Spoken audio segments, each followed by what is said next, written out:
What's up, guys? Welcome to Real Life Media, where we talk about the real life stories behind the films and music you know and love.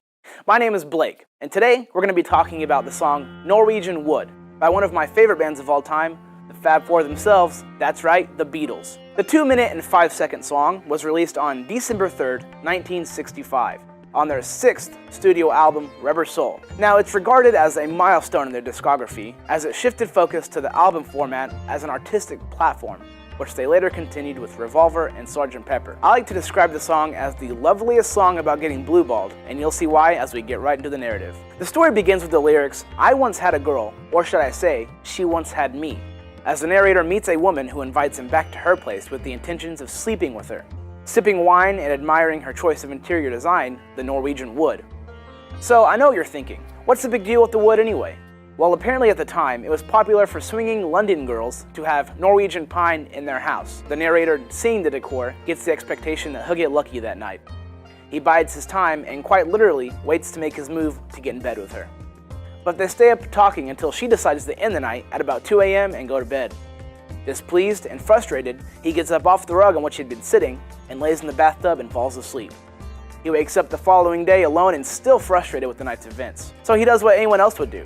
He lights the famed Norwegian wood flat on fire. And we know this from the lines, "And when I awoke, I was alone. This bird had flown. So I lit a fire, isn't it good, Norwegian wood." The song composition features the first use of the sitar on a Beatles record. The sitar is an Indian string instrument popularized in the Western world throughout the works of Ravi Shankar, who actually mentored George Harrison in 1966. Harrison first encountered the sitar on the set for the film Help, being played by a group of Indian musicians. He expressed his interest in the instrument, purchasing one of his own, and eventually using one he found in the closet at Abbey Road Studios. The sitar really adds a genius layer to the composition, creating a new sound that inspired many other bands, including Bob Dylan, the Kinks, and the Rolling Stones, just to name a few. John Lennon started writing the song while on vacation in the Swiss Alps with his wife Cynthia and producer George Martin and his wife. John later admitted that the song was about an affair he was having.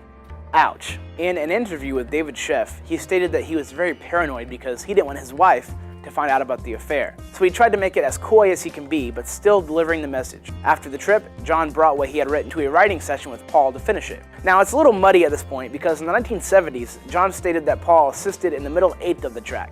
But in a 1980 interview with Playboy, he retracted that statement and stated that the song was his completely, but Paul still states that he assisted in writing the final line about setting the place on fire, and that was a big contribution he made to the song.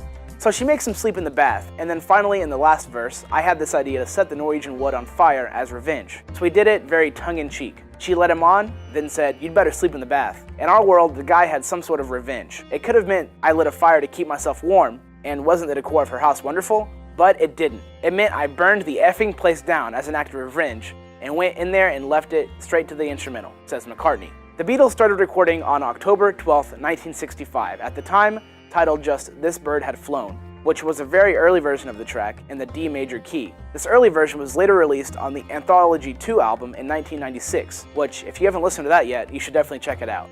It has more of a chill vibe, but still sounds pretty good.